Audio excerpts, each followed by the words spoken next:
لمس جانا کس نمبر 14 از قلم لائبہ خان۔ برلاس خانزادہ شاکڈ کے عالم میں اس لڑکی کو دیکھ رہا تھا جو کان پر ہاتھ رکھے آنکھیں بند کیے اس قدر زور سے چیخ رہی تھی کہ یتیم خانے کی وارڈن بھاگتے ہوئے اس کے پاس آئی تھی اور اسے بازو سے ہلا کر آنکھیں کھولنے کے لیے کہہ رہے تھے، لیکن گل ہنوز اپنے کان پر ہاتھ رکھے چیخ رہی تھی، اسے کسی بھی طرح سے چپ نہ ہوتے دیکھ کر۔ وارڈن نے بے بسی کے عالم میں آسمان کی طرف دیکھا تھا اور دوبارہ سے گہری سانس ہپا کے سپرد کر دی۔ وہ گل کی طرف متوجہ ہوئی جو ہنوز بس چیخنے میں ہی مصروف تھی۔ بے ساختہ ہی برلاس نے اپنے قدم گل کی طرف بڑھائے، لیکن وارڈن نے اسے آگے آنے سے منع کر دیا تھا۔ پلیز آپ پیچھے ہو جائیں، وہ آپ کو دیکھ کر ہی اتنا چیخ رہی ہے۔ اسے اٹیک آیا ہے، تھوڑی ہی دیر میں وہ ٹھیک ہو جائیں گی۔ اسے مردوں سے ڈر لگتا ہے، اس لیے کوشش کریں کہ آپ اس کے سامنے نہ آیا کریں۔ وارڈن نے بے انتہا نرمی سے برلاس خانزادہ کو بتایا تھا۔ وہ جانتی تھی کہ وہ ان کے یتیم خانے کو ڈونیشن دیتا ہے، اسی لیے نرمی سے بات کی تھی، اور وارڈن یہ بھی جانتی تھی کہ مسلسل 1 ہفتے سے وہ یتیم خانے ڈونیشن کے بہانے آتا اور گھنٹوں گارڈن میں بیٹھ کر گل کو تکتے ہی رہتا۔ آپ پلیز مجھے ایک موقع دیں، مجھے کیا پتہ میں اسے ٹھیک کر دوں۔ برلاس خانزادہ گل کی حالت دیکھ کر تڑپ اٹھا تھا۔ وہ کیسے اس قدر چیخ رہی تھی؟ ضرور کوئی اور ہی بات تھی۔ فی الوقت وہ اپنی ساری سوچوں کو جھٹکتا بس اس وقت گل کو ٹھیک کرنا چاہتا تھا۔ اسے پینک اٹیک آیا تھا اور وہ یہاں پر سکون سے کھڑے رہ کر اس کا تماشا نہیں دیکھ سکتا تھا۔ اوکے، وارڈن نے مختصر سا جواب دیا اور باقی سب کو وہ اپنے اپنے کمروں میں جانے کے لیے کہہ چکی تھی۔ اب برلاس خانزادہ گارڈن کی زمین پر بیٹھا۔ وہ مغرور خانزادہ پہلی بار اپنی محبت کے لیے زمین پر بیٹھا تھا۔ دھیرے سے اس کا ہاتھ اس کے کانوں پر سے ہٹا کر اپنے ہاتھ میں لے کر اس کے ہاتھ کی پشت کو اپنے انگوٹھے سے سہلاتے ہوئے خوف سے ہرنی کی مانند گولڈن بند آنکھوں کو دیکھ رہا تھا۔ نہیں، چھوڑو مجھے، چھوڑو، بچاؤ بچاؤ، کوئی ہے پلیز بچاؤ، چھوڑو میرا ہاتھ۔ برلاس اب اسے ہی دیکھ رہا تھا جو مسلسل چیختے ہوئے اس سے اپنا ہاتھ چھڑوانے کی کوشش کر رہی تھی۔ برلاس خانزادہ نے اس کا ہاتھ چھوڑا اور دھیمی آواز میں کہا کہ اپنی آنکھیں کھولو۔ بھاری گمبھیر آواز ایسی تھی جس کی وجہ سے ناچار گل نے پٹ سے اپنی آنکھیں کھولی تھیں۔ آنکھوں کو کھولتے ہی اسے یتیم خانے کا گارڈن دکھائی دیا۔ منظر بالکل صاف تھا۔ وہ جس خوف کے سائے تلے اپنی ماضی کی اس رات میں کھو گئی تھی، اس رات کا ایک عنصر بھی یہاں پر نمایاں نہیں تھا۔ سب سے پہلے تو گل نے چیخنا چلانا بند کیا۔ دوسری سوچ جو اس کی گئی تھی وہ اس آواز کی طرف تھی۔ کس نے اسے اتنی گمبھیر آواز میں پکارا تھا کہ اپنی آنکھیں کھولو؟ بے ساختہ ہی اس نے نیچے دیکھا جہاں پر ایک مغرور خانزادہ اس کے قدموں میں بیٹھا آنکھوں میں نرمی کا تاثر لیے اسے ہی دیکھ رہا تھا۔ پہل تو اس کی آنکھوں میں دیکھ کر گل بے تحاشا گھبرائی تھی، لیکن اس کی آنکھوں میں نہ جانے کیا تھا، اور اس کی آنکھوں کا نرم پن دیکھتے ہوئے گل بے ساختہ ہی ریلیکس ہوئی تھی۔ اور یہ گل کی 17 سالہ زندگی میں آیا ہوا پہلا مرد تھا جس کو اس نے ریلیکس انداز میں دیکھا تھا، ورنہ تو وہ ہر مرد سے ہی دور دور بھاگتی تھی۔ ماضی کی اس ایک سیاہ رات نے اسے مردوں سے خوفزدہ ہونے پر مجبور کر دیا تھا۔ برلاس خانزادہ کافی دیر اس کی آنکھوں میں دیکھتا رہا۔ کافی دیر اپنی آنکھوں کی دید کو بجھا کر برلاس خانزادہ بنا کچھ کہے اٹھا اور وہاں سے چلا گیا تھا۔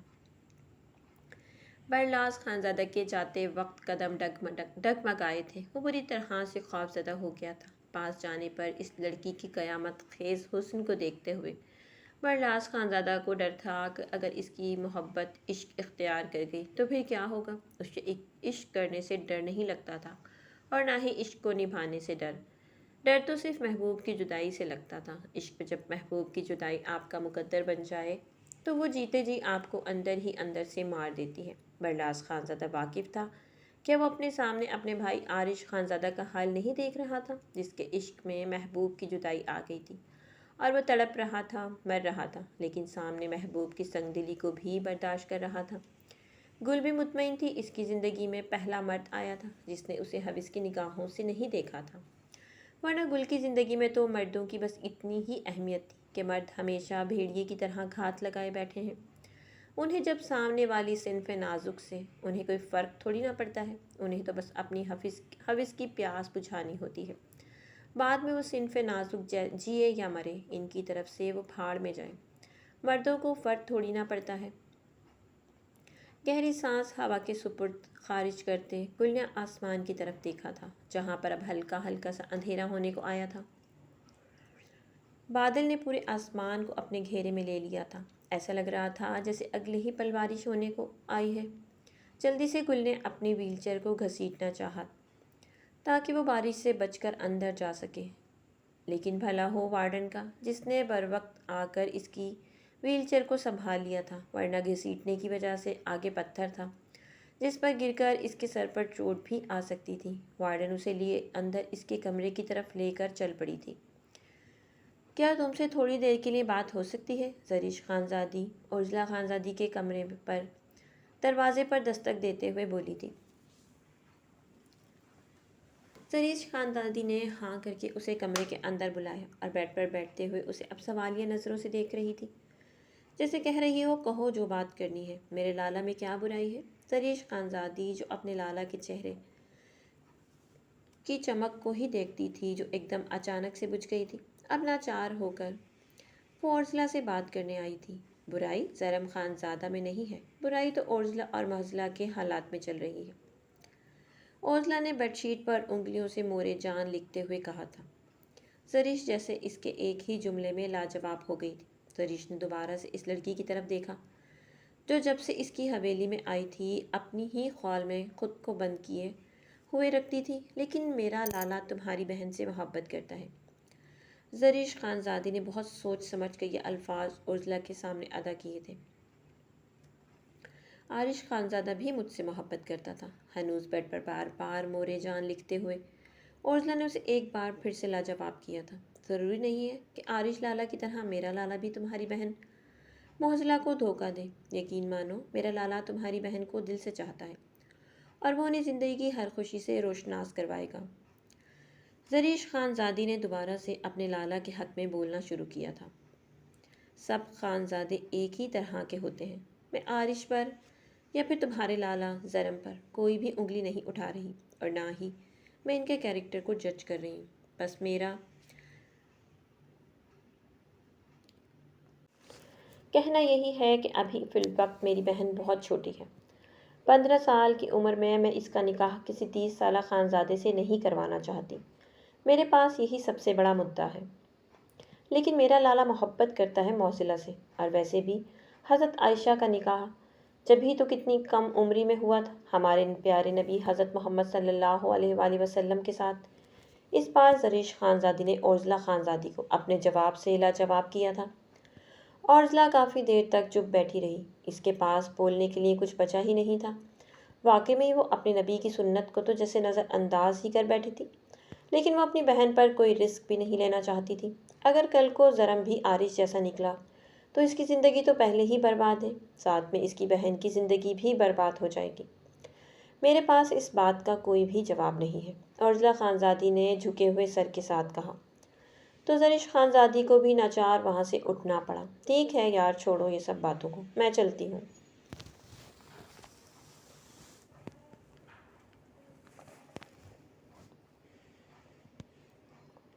زریش خانزادی نے حشاش پشاش لہجے میں کہا اور ساتھ ہی اورزلا کے کمرے سے نکلتی چلی گئی۔ زریش خانزادی اورزلا کے کمرے سے نکلتے ہوئے موبائل میں اسکرولنگ کرتے ہوئے اپنے کمرے کی طرف بڑھ رہی تھی کہ اچانک ہی اس کا پیر مڑا۔ اس سے پہلے ایک وہ زمین پوش ہوتی، کسی نے اپنے کھردرے ہاتھوں سے نہایت ہی سختی سے اس کا بازو تھاما کہ زریش خانزادی کو مقابل کی انگلیاں اپنے بازو میں دھنستی ہوئی محسوس ہوئی تھیں۔ چھوڑو میرا ہاتھ، جنگلی انسان، اتنا تو گر کر بھی مجھے تکلیف نہیں ہوتی جتنا تم نے اپنی لکڑی جیسی سخت انگلیاں میرے بازو میں گاڑ کر مجھے تکلیف دی ہے۔ زریش خانزادی کا غصہ تو اس وقت بڑھا جب اپنے سامنے بصیر خانزادہ کو سرخ آنکھوں کے ساتھ خود کو گھورتا پایا۔ تو دیکھ کر چلنا تھا نا، کیوں ہر جگہ گری پڑی رہتی ہو؟ بصیر خانزادہ نے بھی مقابل کو دیکھتے ہوئے جلے ہوئے انداز میں اسے جواب دیا تھا۔ میں گھر میں گری پڑی ہوں، باہر گلی میں گری پڑی ہوں، سب لوگوں کے سامنے نمائش کرتی گری پڑی ہوں، آپ کو اس سے کیا فرق پڑتا ہے مسٹر خانزادہ؟ اگر تو آپ کو یہ لگتا ہے کہ یہ اونچے ہتھ کنڈے اپنا کر اور مجھے پھٹ کر کے آپ خود کو میری طرف متوجہ کر سکتے ہیں۔ تو یہ آپ کی سب سے بڑی بھول ہے مسٹر خانزادہ، مجھے خود کو تمہاری طرف متوجہ کرنے کے لیے یہ کرنا پڑے۔ اتنے برے دن نہیں آئے ابھی ان بصیر خانزادہ کے۔ بصیر خانزادہ نے بھی ایٹیٹیوڈ سے جواب دیتے ہوئے زریش کو مزید سلگایا تھا۔ برے دن تو بصیر خانزادہ کے تب ہی شروع ہو گئے تھے جب سے اس نے انابیہ سے نکاح کیا تھا۔ زریش خانزادی کو چھوڑ کر زریش خانزادہ نے بھی ایٹیٹیوڈ پر آتے ہوئے سامنے والے کا لحاظ کیے بغیر اس کے منہ پر جواب دیا تھا۔ اوہ، تو اس کا مطلب زریش خانزادی کو جلن ہو رہی ہے، وہ بھی انابیہ سے۔ بصیر خانزادی سے عزت کیا کروں، اس کی بھابھی ہے وہ تمہاری۔ بصیر خانزادہ نے اس کی طرف دیکھ کر نہ جانے کس احساس کے تلے اسے جواب دیا تھا۔ عزت مائی فوڈ۔ ویسے آپ کی اطلاع کے لیے عرض ہے کہ زریش خانزادی عزت انہی کی کرتی ہے جو عزت کے قابل ہوتے ہیں۔ زریش خانزادی نے ایٹیٹیوڈ سے اپنے بال جھٹکے اور اپنے کمرے کی طرف جانے لگی۔ 2 قدم اٹھانے کے بعد ذرا سا پیچھے مڑ کر بصیر خانزادہ کے دھواں دھار ہوتے چہرے کی طرف دیکھتے کہا کہ جالس تو اب تمہیں ہونا پڑے گا بصیر خانزادہ، اور وہ بھی مجھ سے۔ اب تم دیکھتے جاؤ تمہارے معیار سے بہترین مرد میرے لیے میرے اللہ نے لکھا ہوگا، جس پر زریش خانزادی اپنی جان کے ماں جان بھی وار دے گی۔ افسوس کہ تم ان مردوں میں شامل ہی نہیں ہو جو عورت کی محبت کے اکلوتے وارث ہوتے ہیں۔ تم تو بد نصیب مردوں میں شامل ہو جس نے زریش خانزادی کی محبت کو ٹھکرا کر ایک عام سی لڑکی سے شادی کی۔ عجیب ہی ایٹیٹیوڈ تھا اس کی آنکھوں میں۔ بصیر خانزادہ تو اس کی باتوں کو سن کر بالکل سن ہی ہو گیا تھا۔ اسے کہاں اندازہ تھا کہ زریش خانزادی ایسا کہے گی اس سے۔ کہنے کے ساتھ ہی زریش خانزادی وہاں سے چلی گئی تھی۔ پیچھے بصیر خانزادہ کو بالکل سٹل اپنی جگہ شاکڈ کے عالم میں چھوڑ کر گئی۔ کیا وہ واقعی میں ہی بد نصیب مردوں میں شامل تھا؟ ایک پل کے لیے ہی صحیح، پر بصیر خانزادہ کے ذہن میں یہ سوچ ضرور آئی تھی۔ اگلے ہی پل اپنی ساری سوچوں کو جھٹکتے ہوئے وہ دوبارہ سے لاپرواہ بصیر خانزادہ بنتا وہاں سے چلا گیا تھا۔ محضلہ روتے ہوئے اپنے کمرے سے رات کے پہر اندھیرے میں نکلی، راہداری کو عبور کرتے ہوئے تیزی سے بھاگتے ہوئے۔ محضلہ خانزادی کے کمرے میں بس کسی طرح اڑ کر پہنچنا چاہتی تھی۔ شاید اس نے کوئی برا خواب دیکھ لیا تھا۔ اسی خواب کے زیر اثر آنکھوں سے بھل بھل آنسو بہاتی وہ اپنے ناک کو اپنے آستین سے صاف کرتی تیزی سے بھاگ رہی تھی کہ اس کی ٹکر زرم خانزادہ سے ہوئی، جو اس وقت اپنے کمرے سے کچن کی طرف گیا تھا تاکہ اپنے لیے کافی بنا کر وہ آفس کا کام سکون سے کر سکے۔ زرم خانزادہ کو اپنے پاس پا کر محضلہ بے اختیار ہی اس کے سینے سے لگ کر آنسو بہانا شروع کر چکی تھی۔ اپنے خوف کو کم کرتے ہوئے وہ اس کے سینے میں چہرہ چھپائے رو رہی تھی۔ زرم خانزادہ تو شاکڈ کی حالت میں آنکھوں کو باہر نکالے اپنے سینے میں چھپی اس لڑکی کو دیکھ رہا تھا جو اس کے دل کی دنیا میں پہلے ہی ادھم مچائے ہوئی تھی، اور اب اپنی ان معصوم سی نادانیوں کی وجہ سے وہ مزید اس کا ضبط آزمانے پر تلی ہوئی تھی۔ بے اختیار ہی زرم خانزادہ کا ہاتھ اس کے پیٹ کو سہلانے لگا تھا کہ وہ پرسکون ہو جائے، کیونکہ اب اس کی سسکیاں مزید تیز ہو رہی تھیں۔ زرم خانزادہ کو پریشانی ہو رہی تھی کہ نہ جانے کیا ہو گیا تھا اس کو کہ وہ اتنی شدت سے رو رہی تھی۔ کیا ہو گیا ہے میرا بچہ، کیوں رو رہا ہے اتنی شدت سے؟ زرم خانزادہ نے تڑپ کر اس کا چہرہ اپنے سینے سے نکالا تھا جو آنسوؤں سے تر تھا۔ اس وقت چاہ کر بھی وہ اپنے لہجے میں سموئے محبت کو دور نہیں رکھ پا رہا تھا۔ وہ مورے، اتنا کہہ کر دوبارہ سے محضلہ شدت سے روتی اس کی شرٹ سے اپنی ناک صاف کر گئی تھی۔ زرم خانزادہ زیادہ تو بالکل شک تھا کہ وہ صفائی پسند نفاست پسند انسان وہ مغرور خانزادہ ہے جو اپنے کپڑوں میں ایک شکن تک برداشت نہیں کر سکتا تھا، اور وہ آج اس کی من پسند لڑکی اس کی شرٹ سے اپنی ناک صاف کر گئی اور اسے کوئی فرق ہی نہیں پڑا تھا۔ حیرت کی بات تھی، مورے خواب میں آئی تھی کیا تمہارے؟ زرم خانزادہ پل میں ہی اس کی ساری بات سمجھ گیا تھا۔ محضلہ خانزادی نے زور و شور سے ہاں میں سر ہلایا تھا۔ زرم کو اس وقت ٹوٹ کر محضلہ پر پیار آ رہا تھا جو بچوں جیسے سر ہلا ہلا کر اسے اپنی بات کا یقین دلا رہی تھی۔ زرم خانزادہ نے پیار سے اس کا چہرہ اپنے دونوں ہاتھوں میں بھرا اور اس کے آنسوؤں سے تر چہرے کو حسرت سے دیکھتے ہوئے زرم خانزادہ کا دل چاہا کہ اس کا پورا چہرہ اپنے لبوں سے خشک کر لے، لیکن ابھی کوئی حق نہیں تھا اس لڑکی پر اس کا، اسی لیے اپنے انگوٹھے سے اس کا تر چہرہ صاف کرتے ہوئے بے اختیار ہو کر دوبارہ سے اس کو اپنے گلے سے لگایا تھا۔ میری جان، رونا بند کرو، کچھ بھی نہیں ہوگا، میں تمہارے ساتھ ہوں نا، تمہیں کوئی کچھ بھی نہیں بول سکتا۔ سرم خانزادہ نے جذب کے عالم میں کہتے ہوئے اس کی کمر پر اپنی گرفت سخت کی تھی۔ اس پورے واقعے میں پہلی بار محصلہ کو ٹوٹ کر شرم آئی تھی۔ وہ کس طرح سرم لالہ کے گلے لگی ہوئی تھی۔ جلدی سے اس سے دور ہوتے ہوئے اپنی شرم سے سرخ پڑتے چہرے کو صاف کرتے ہوئے محصلہ نے بھاگ کر اورزلا کے کمرے میں جانا چاہا تھا، لیکن سرم نے اس کا ہاتھ پکڑ کر دوبارہ اسے اپنی طرف کھینچا تھا اور اس کی کمر کے گرد دونوں بازو حائل کرتے ہوئے کہا کہ کہاں جا رہا ہے میرا بچہ، اپنے کمرے میں نہیں سونا؟ سرم خانزادہ نے پیار سے اس کا گال سہلاتے ہوئے کہا، جو شرم سے سرخ پڑ رہی تھی۔ وہ مبہوت ہو کر اس کے چہرے کے حسین رنگوں کو دیکھ رہا تھا۔ اس سے پہلے کہ اس سے کوئی غلطی ہوتی، وہ اپنے کمرے میں جانا چاہتا تھا۔ اس لمحے سے وہ نکلنا چاہتا تھا، وہ کمزور نہیں پڑنا چاہتا تھا۔ وہ اس لڑکی کو اپنے نکاح میں لے کر ہی اس پر اپنا لمس محسوس کرنا چاہتا تھا۔ اسی لیے اس کی کمر کے گرد سے اپنے ہاتھ ہٹائے اور اگلے ہی پل محصلہ بھاگتے ہوئے اورزلا کے کمرے کے اندر داخل ہو چکی تھی۔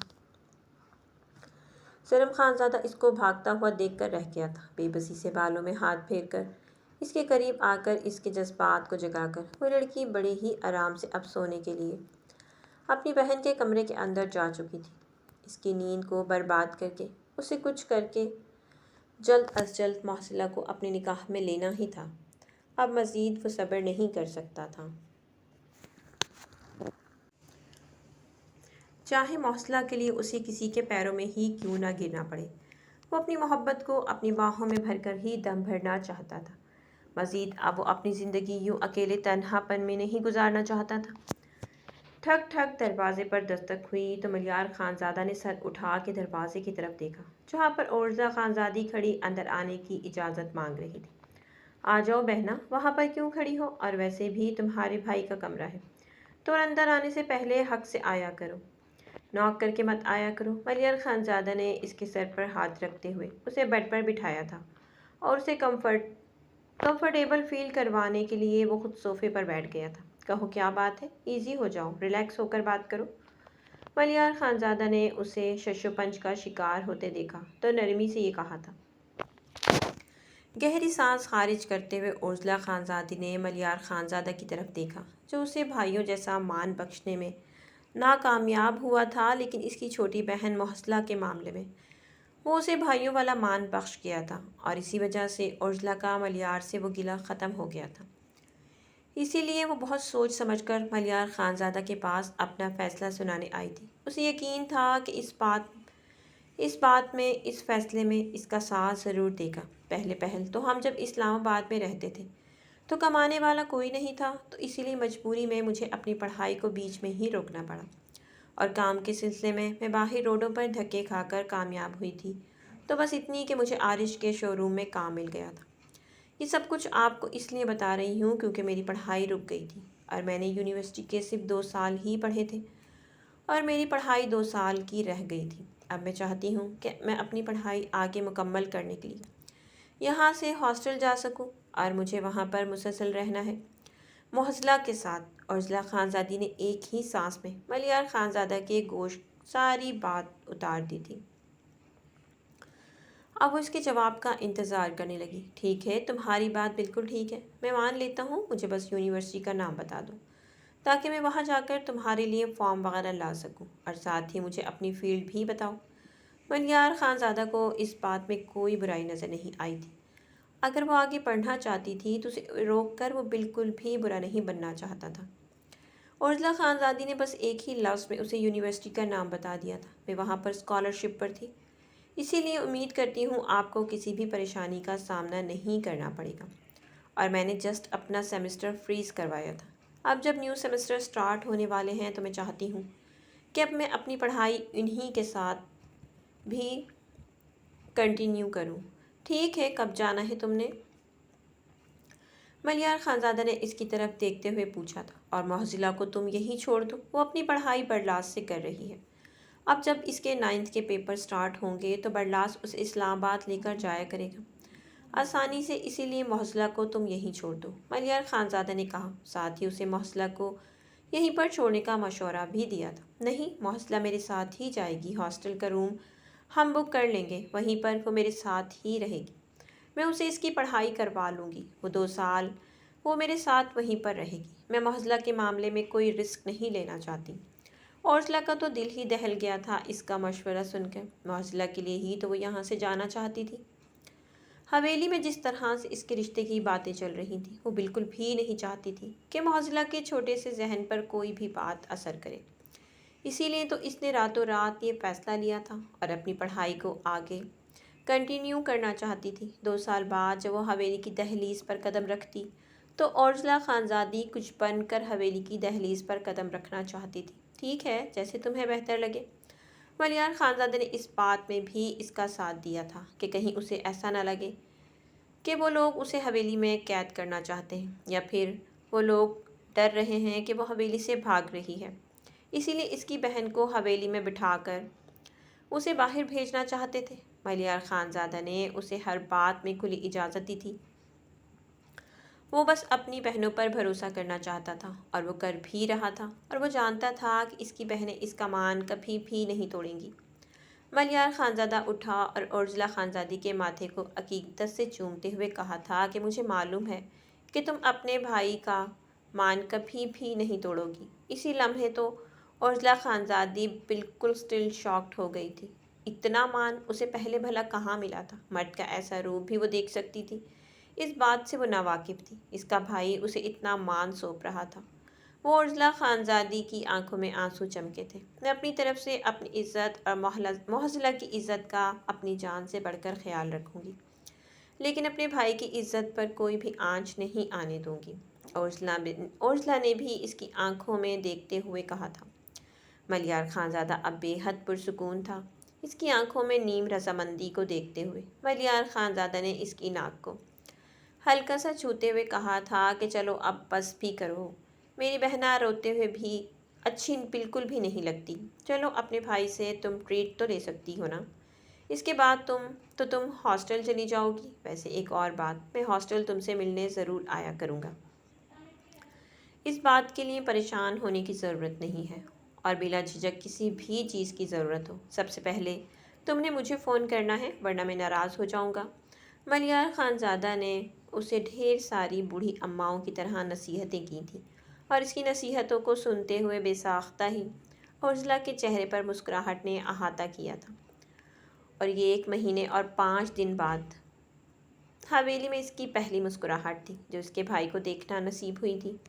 میں آج سے 5 دن بعد جب مورے کے 40 دن پورے ہو جائیں گے، اس سے اگلے دن ہی میں ہاسٹل کے لیے روانہ ہونا چاہتی ہوں، اوزلا نے ملیار کی طرف دیکھتے ہوئے کہا تھا۔ ٹھیک ہے، پھر تو ہمارے پاس بہت دن ہے بہنا، پھر تو ہم بہت ساری مستی کر سکتے ہیں، ملیار نے شرارت سے اس کی آنکھوں میں دیکھتے ہوئے کہا تھا۔